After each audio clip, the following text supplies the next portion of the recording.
Hello, I'm Carl Jacobs, and in daily life, I'm the co-founder and CEO of Apicbase. In this podcast, I look for answers to help you grow your food business. I'll be talking to numerous experts so you can learn from their experiences. In this episode, we talk about onboarding employees into new technologies with Brad Smith, VP Customer Success at Planday. Planday is a powerful employee scheduling tool, and Brad brings over years of experience in the hospitality industry, including 10 years as operations manager at Hard Rock Cafe and 7 in the customer success team at Planday. She has overseen dozens of implementations of technology in hospitality, and I'm super excited to hear about Brad's unique perspective on the challenges and solutions for software implementations in the restaurant industry.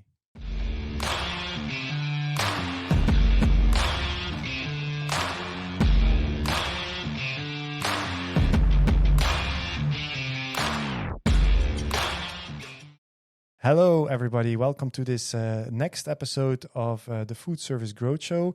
And with me today is Brad Smith. She's the Vice President of Customer Success at Planday. Welcome to the show. Thank you. It's great to have you. As I just told you in the pre-recording, you're the first woman on the show, which I'm very happy and that we also include women in our show, which is great. Thank you very much for making the time.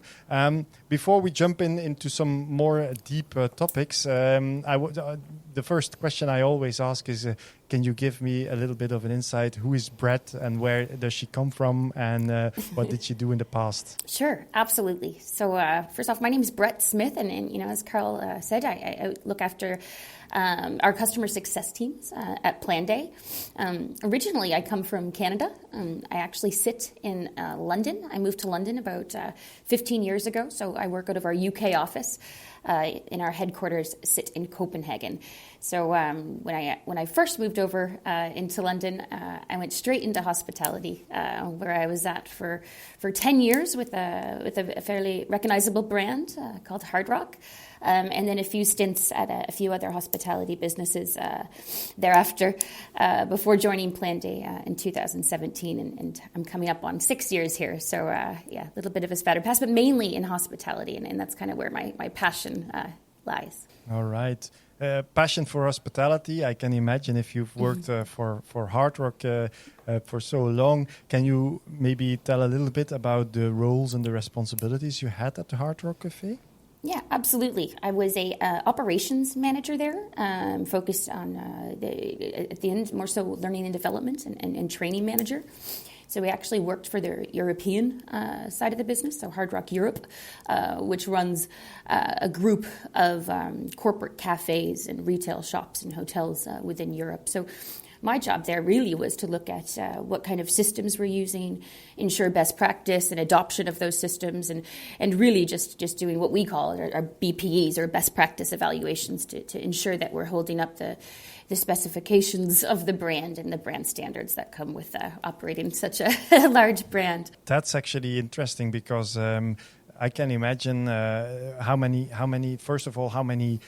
branches were you responsible of, and how difficult was it to maintain a certain quality throughout all of those branches? Absolutely. I mean, I wouldn't say just my responsibility in terms of a team of responsible people for the training that goes on in Hard Rock in Europe. And of course, the head office kind of comes from Orlando, but they invest a lot of money into their training and learning and development programs. And you can tell that when you walk into a Hard Rock, probably, because you're going to get a very similar experience depending on which one you go to. But right now, I'm not sure how many corporate cafes they have right now, because they've probably gone through a little bit of the same pain that other businesses have gone on through COVID. But generally, I think about 30 to 35 when I was there. And it was really going in from right from the build. So building brand new ones and implementing those systems with brand new teams. Some of that have been employed by Hard Rock before, but of course the majority very new to all the systems and all the training and all the different specifications. So it was quite, it was about usually a 2-month long stint you would do over in the new openings, and spend time on the ground, on the floor, with the teams. A lot of, like I said, a lot of theory training, but a lot of practical training was the important piece of being there face to face with these teams. Yeah, I can imagine you say you're with Planday since 2017. So this must have been, 2005, 2015, something like that. How digital was the world back then in hospitality? Sure. It was actually a really, I guess not a big shock. Hard Rock was very advanced, and they had a huge technical team also working out of Orlando. And that's because they also deal with the music side of things in terms of festivals and whatnot. So they actually built their own, some of their own tooling at first when I first joined. So they kind of had their own labor scheduling tool that they had built themselves, and were working with, their own booking systems, what they also had built themselves. But slowly, as we started to, I guess, digitize even further into the business, we soon realized that continuing to build and experiment was not only expensive, but also we weren't being able to deliver as quickly as going out to some experts in these types of tools. So we ended up, not long after I joined, actually, probably 2 years in, moving out and actually depreciating the systems that we had built and going out to procure some systems in the different markets we were in, to kind of build up that fully integrated tech stack and unlock some of the opportunities that came with that. All right. And so I hear you say that Hard Rock was a very advanced business. Then after Hard Rock, you went on to do some other hospitality businesses. How was it compared to those in that time, of course, because we're talking a few years ago now? Yeah, it was surprising. I was quite shocked, really, to find out how many businesses were operating without technology inside. Excel comes up a lot. I'm sure we still all use Excel for a lot of functions. But a lot of people, maybe built a spreadsheet that they've been using for the last 25 years that serves a great purpose and can be an amazing spreadsheet. But then you just, you don't unlock all the communication benefits and engagement benefits with team members and employees and whatnot. So I was quite shocked, but I did find that it kind of lined me up to be able to start to have those conversations with the businesses and be a bit more advanced in terms of how to work with technology and hospitality. So it was definitely a benefit for me having all that experience coming from such an integrated environment, going kind of to back to the basics and thinking, okay, well, what can we add on here to improve operational efficiency, and how can we look at becoming more digital, and at least starting that digitalization journey. So yeah, that was kind of it was a benefit, if anything. But I was fairly shocked about how little of a tech stack some of the businesses had. So you opened the conversation in those businesses about the importance of digitization. Were you listened to, or did it take a long time, or how is the reception within a business where you come in and say, hey guys, I come actually from Hard Rock, they are very advanced, they have probably competitive advantage because of that, and how did they respond to that? I was met with a lot of pushback in the beginning. Hard Rock had big budgets, and I think some other smaller hospitality businesses struggle with securing the funding for systems in the beginning without being able to show, I guess, a quick return on some of them. So yeah, there was a lot of pushback at first. But actually, one of the business I was working with was using the software company I work for now, Planday. So that kind of was my segue into software. Was going, okay, I see value in this. I know that this will provide value to other hospitality businesses, and yeah, I want to go work for you guys. I want to help you on this journey because I see that there's a big problem or a big challenge to solve, and I think we can solve that. A little bit of my history in hospitality and being from the UK and helping Planday with that entry into the market. So it was a really nice segue, as I said. But yeah, lots of pushback and not so much success at that stage. All right, and so that's how you got to know Planday, I guess. Then you worked with Planday, and then you moved to Planday. Is that how I should understand it? Yeah. So I was one of their customers. So they must. Sorry, you please go on. No, I was one of their customers, one of their first UK customers, working closely with them on the implementation and kind of on the build in the business I was working in. So yeah, really got into into the deep product knowledge using the system while I was there, and then and then was able to offer my skill sets out to help them penetrate the market a bit more. Fantastic. So they must be very happy with you because, of course, you come from from operational background. That's the best kind of support you can get.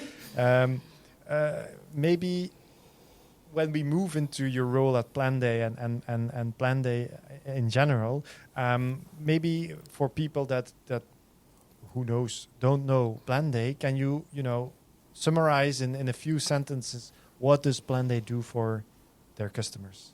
Absolutely. So Planday is a workforce management system that specializes in scheduling and time and attendance. And depending on the size of your business, we can handle anything from scheduling to people management to contract management. But the real big value add is really ensuring that you've got a nice, clean and clear payroll and reducing payroll errors, as well as increasing the amount of communication and engagement of employees, holiday, absence, sick management. So everything around workforce management, really.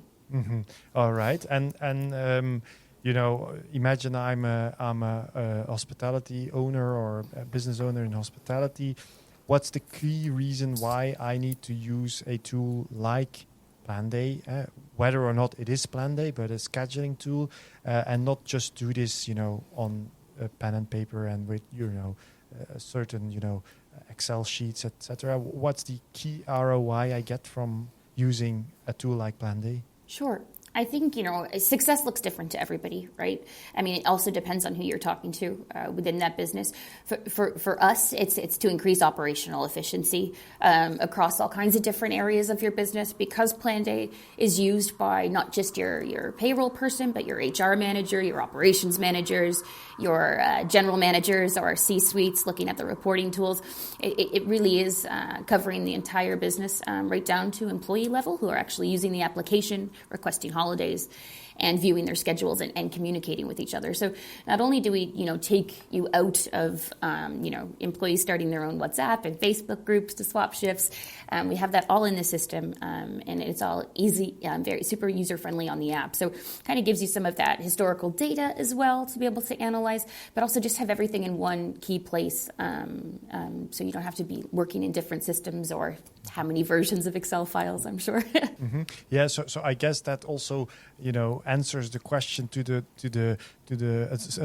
answers the question of Planday, if I'm not mistaken, is a platform approach rather than, a point solution approach. Is that correct? Yes, absolutely. Similar to you guys, it's very much ecosystem based. We don't process payroll, we prepare for payroll, we say, and we integrate with the best payroll providers that are out there.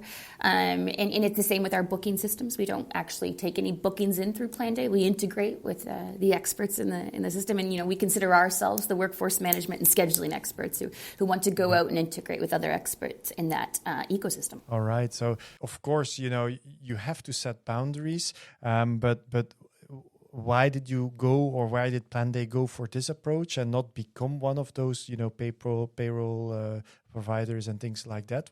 Why did you go for this ecosystem kind of approach? Sure. I think for us, it's a scalable solution. We're a global business. We operate in 7 or 8 core markets, but we can sell our product anywhere. Our product's available in 17 different languages, although we only operate in some core markets. So it was definitely more scalable. We're not having to build and clog up that product resource on looking down those other avenues and starting to build out those more complex solutions. Really focusing on the learnability and usability of our own product and applying the development resources to maintaining and staying ahead of the game in terms of the development that we're experts in. So I think the biggest one would be it's a more scalable solution for us, and it allowed us to enter other markets fairly quickly without so much compliance that you get maybe with like a payroll solution. All right. I heard you say you were going for operational excellence, and you are actually integrated across the whole business, from very operational people, using it to clock in or to put some holidays in it, up until the C-suite. How, for people that are considering implementing Planday, how do you go about in making sure that you integrate a tool like Planday in the most efficient way? where do you start and how do you roll out over your whole business? Sure. I think, first thing first is get a good project lead, whether that's somebody that is within your own business already, that has strong organizational and somewhat project management skills, depending on the size of that implementation. Or if you don't have that person, hire a consultant or hire an expert that can help with this. It's important. It's a huge business decision because the person needs to be highly organized and understand how to measure success and calculate the ROI of the implementation. But I think one of the bigger ones as well is you really need to understand or get the internal buy-in to understand that, is this digital strategy part of the overall corporate strategy or business strategy? So, will it ensure that initiatives are working towards the same goal and avoid any potential duplication of effort or conflicting priorities? So you really want to understand that you have the buy-in from the whole business, and people really need to get behind it, especially your leadership teams. So a project leader or somebody who is ultimately a senior responsible owner for that implementation will help get that buy-in. I think, as I said, success looks different for everyone, but on your project team, you very much need optimistic people who are happy about this. If you have somebody negative on that team, get them off that team. It needs to be very solutions focused, not so much problem focused. And I guess my biggest call out would be, ask the room, what does success look like to you? What do you want out of using, this product? And you may have a payroll manager say, well, we want to reduce payroll errors by 10%. Maybe operations say we want to be more visible on the floor and reduce admin tasks by 5%. And have success statements for every different person in that group. Execs, we want a clear overview of our costs and we want easy access to reporting. We want to reduce overall costs, right down to a floor manager. I want my employees to see their holidays. You have these statements and always revisit these statements. And then at the end of the implementation, if you've managed to reduce those payroll errors by 10% and operations, then some of the smaller maybe feature requests or development requests that they don't find are working perfectly, or maybe you're on the way to building some of those for them, they'll remember, what was success look like to me? It's not just a small, tiny little feature that maybe I would like to work a certain way. No, I actually wanted to see if this would reduce our payroll errors by 10%. So make sure that what you have, you can measure first, and make sure you're just always coming back to these kind of impact measurements and success metrics. Yes, that sounds very familiar to how Apicbase approaches the project. It's important indeed to have these this project lead, which kind of is the advocate within the business. I ask you the question, when you are implementing a software like Planday, which is the biggest hurdle? I mean, of course, everybody, you get the sign-off of the project, you have this project lead, you're going in the business, everybody happy, and then, the real life starts. And maybe from a learning perspective to businesses that want to switch into Planday, it's like, where does a C-level guy or a project lead needs to watch that it doesn't go south because of certain reasons? So what's the biggest challenge that you have to overcome, and why do certain projects strand, and don't get implemented? Yeah, for sure. I think main challenges always is maybe reluctance from employees or stakeholders or pushback. I know with us, sometimes we do have people think, oh, it's Big Brother, they're watching us, they're coming in, they're going to watch us, they're going to track our every move. And that's not the ultimate outcome of what we're trying to do, trying to make people's lives easier. Exactly. Establishing clear objectives for a team, whether that's stakeholders, who are the project drivers, who are the stakeholders, who is guarding the, the safety of the implementation or guarding the messaging around the implementation. Because a reluctance from employees or stakeholders combined with a lack of communication can result in a very messy implementation where people aren't sure what they're doing, what their roles and responsibilities are around the project, and don't have any timelines or milestones in place to understand how to get there. So it just becomes a back and forth of looking at how you want to just going back, getting lost in discussions between a business as opposed to just getting actual information in terms of how to configure. So you can really get lost in these kind of business conversations. So communication's huge. Users can make literal no attempt to use or even abandon the tools if we're not communicating how they're supposed to be used, what the benefits and the value of them are. So I'd say that's definitely a big one, defining that project and communication. And then, as I was mentioning earlier, you need to be able to measure impact and be able to prove that value, in a sense, to promote that successful project. So in the early stages, if you do have mass user adoption and you're noticing and people are starting to use that project, share those insights with the business, with the project team. Let them know about the adoption of the tool, how it's looking, how many people have logged in on the app. We've got this many iOS users, this many Android, and we hit a milestone today because 100 of your team have started booking holiday through our app. Like these are cool data points that you can use to really drive some excitement about it. Do I understand correctly that you are the one, or your team is the one that communicates from a customer success perspective actually to the customer, or has the customer a dashboard where they can see those kinds of milestones? Yeah, so it depends because we work in a kind of across segment sizes. Of course, if we're talking more in our larger enterprise implementations, we're going to have project leads both on the customer side and on our side. And that will be really agreed with those projects teams to draft up whether we choose to use a system such as Microsoft Teams or Trello as a project management tool or a way to communicate.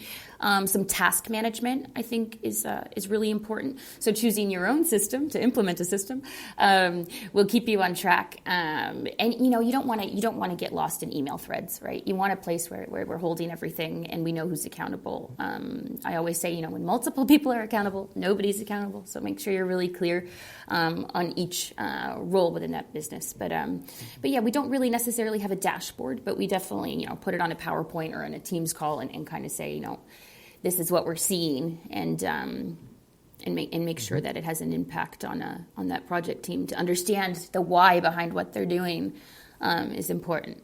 Mm-hmm, mm-hmm. All right. Maybe when we look at your role, you're the vice president of customer success.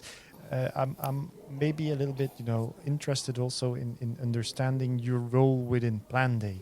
We've talked a little bit about Planday for your customers, maybe about your role as a VP of customer success. What's your exact role within the company, and maybe also can people in hospitality learn from this, because of course you're working in a digital environment and in let's say a scale-up business. But is there any role that is comparison to the one that you do within hospitality? Sure. First, I'll start with what I do at Planday. So in terms of looking after our success teams, I look after our first line support team, our finance billing support team, our content and education team, so producing content for our help centers and automating the way we support our customers through chat, email, and phone functions, so just omnichannel support. And then I have an excellence role in terms of how we look at our onboarding implementation teams and, of course, account management or customer success management teams, so kind of working on the larger enterprise accounts. So I'm kind of scattered around the business quite a bit, but all in all, ultimately I'm responsible for the experience of our customers and ensuring that experience is delightful. And scalable, because we're also working in small business. We can spend time on these large scale implementations, which could take 6 months, 8 months, depending on the size of the business. But then we also have 1 and 2 person users who run a mom and pa shop bakery. And, we need to learn how we can onboard these customers through technology and through automation and making the product more simple. So I have 2 sides of the scale that are very different type of onboarding, as you can imagine. And is this actually a strategy from Planday to also be available for the very small ones and for the enterprise ones? Is this like a conscious decision, or is this, grown over the years and, everybody wanted to use Planday, so you're serving all of those customers? Or is there a clear, let's say, strategy that says, we want to be there for everybody? We have had different focuses throughout the years in terms of what segment we want to look at or what segment we see the most opportunity in. And I think from a small business standpoint, we probably see more opportunity in our markets to capture those segments as opposed to the mid-market and large customers. So while we do have quite a one-size-fits-all product, these our enterprise and larger customers, have such a higher selling price that that it is kind of a balancing act. I think ideally it's going to be a scalable small business. If we're looking at how we want to scale that small business, we're not as concerned about the scalability of large and enterprise because we don't have to worry about the costs associated with it. So I think from a focus standpoint, it's very much how can we scale small business. But we definitely serve all sizes in different ways. And from a personal perspective, which one would you like, or do you like the most to onboard, or what's where do you get the energy from? That's a tough one. I would say, because I guess there's two sides of my brain thinking about this, and one side is I very much love being on the ground with these large businesses, and I think being able to provide value and return on some of these implementations is the most visible there, especially in some more, I guess, not so digitally advanced businesses. How far you can take them is really exciting, and I love that. And I love, seeing that wow factor that you can give when you see them kind of experience that first value with your product. So that gives me a lot of energy. But also, so does automation and AI and scaling through technology. That gives me a lot of curiosity and energy. I don't think anybody's there yet with it, and nobody's really mastered it. But I do think in the coming years, we'll probably see quite a quick emergence of different types of tools for this type of onboarding. So both sides excite me, one from a very human element and one from a very technical and kind of automated standpoint. All right. Maybe one question a little bit more back into software and the use of software within businesses. We've talked a lot about Planday, but can you also look a little bit broader and say, okay, what is the advantage of working with platforms and rather than point solutions in a business? And so not so much only about Planday, but more in a general and generic way. So in terms of, sorry, can you just say that one more time? What's the benefit of working with platforms and platform solutions such as Planday, but also maybe Apicbase, others, for a restaurant? Okay. In terms of plugging into that ecosystem, is that what you're meaning? Yes, exactly. Yes. Okay. No, I think it's fairly clear, maybe it's not for some people, but some of the advantages of having connected systems and having access to those data points to help inform decisions, not just with the operational efficiency that you can get from, going from paper chits to a kitchen display system, having that integrated with your EPOS, having that integrated with your inventory system. It just all kind of cascades into, oh wow, this connectivity. And more importantly, the data behind that connectivity can inform decision making, and I think that is the biggest win. But it's also stopping repetitive tasks, and the amount. I think when we moved off paper chits at Hard Rock, I think I can remember when I was there between finding one in somebody's burger versus and the amount of time we saved by moving to a KDS on wait times was like half. I think we cut them in half or something. It was pretty impressive. So I just said the opportunities are endless in terms of providing ultimately a better customer experience, I think, is the ultimate goal, but employee experience as well. And I think that one can be neglected is, you're going to have more satisfied employees as well as customers by implementing some tech into your business. Mm-hmm. That is a very good answer to a very difficult question, maybe. Thank you for that. Maybe one last question I want to ask you, and if you could reflect on you've been around in hospitality now for quite a long time. I can say 20 years, maybe, like 17, 18 years. Yeah, I'd say around 20. Don't age me. How we won't. Next question is not about age. It's about how did the hospitality sector change in this period? I mean, you came in at one certain point. You then joined, Hard Rock Cafe and others, and now you're at a scale-up, technology-driven company. How did you see hospitality change over this time, especially in terms of technology? Massively, I think, over the last 15, 20 years. Just looking back on, even like having to post a schedule on the wall, people putting X's through it and wanting to know this, then people, our entire business was born on people not showing up for shifts or people not knowing about their shift or not showing up to a busy bar shift or whatnot. So yeah, those days are gone. Also, where the days are gone of if somebody calls in sick of having to go through some Rolodex of numbers and names and try to find a number to call somebody, or spending an hour trying to get somebody in for somebody who's called in sick. So there's so much that has changed in terms of efficiency and being able to operate at a higher level when dealing with sickness and absence. Having tracking on how often are people sick? Why is this person sick every Friday? There's so much in there to unpack, and I think not just on the kind of employee side and absence side. But yeah, like I said, with working with EPOS and KDS systems and quickly seeing when a ticket's about to go over time instead of yelling at a chef in the kitchen and trying to communicate that way. It's like a different world. And even after I've left that side of being right in operations and hospitality and post COVID and ordering apps and booking apps and the way everything is connected, recruitment apps, find and hire.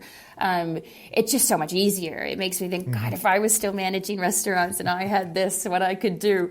But yeah, you sound like it makes you, like I said, it ages you when you say, oh, gone are the olden days. But it's like night and day, and it really is great to be able to help provide in what is a really tough time, some operational efficiency there to help these businesses grow as well, because the amount of time spent on these type of tasks is I think a silent killer in a lot of businesses. Yeah. No, the way that you just explained it, I think I can't imagine that anybody listening to this podcast, if they haven't gone digital yet, they should go digital, especially personnel planning, because I think you're right. If you think about such simple tasks as finding a replacement, making sure that everybody is there at in their shifts, I think, how can you do this still today without having a great tool to do that? So this brings us to the end of the podcast. Thank you very much, Brad, for joining us. It was very lovely chatting to you, and thank you very much. Thank you. It was lovely to talk to you guys as well. Bye-bye. What a great conversation with Brad that was. My key takeaway is that when implementing new software in your restaurant, it can get messy, especially if you don't have the buy-in from your whole team. So you need a good project manager to get things done. And Brad really showed us how to make that process as smooth as possible. I hope you enjoyed this episode as much as I did.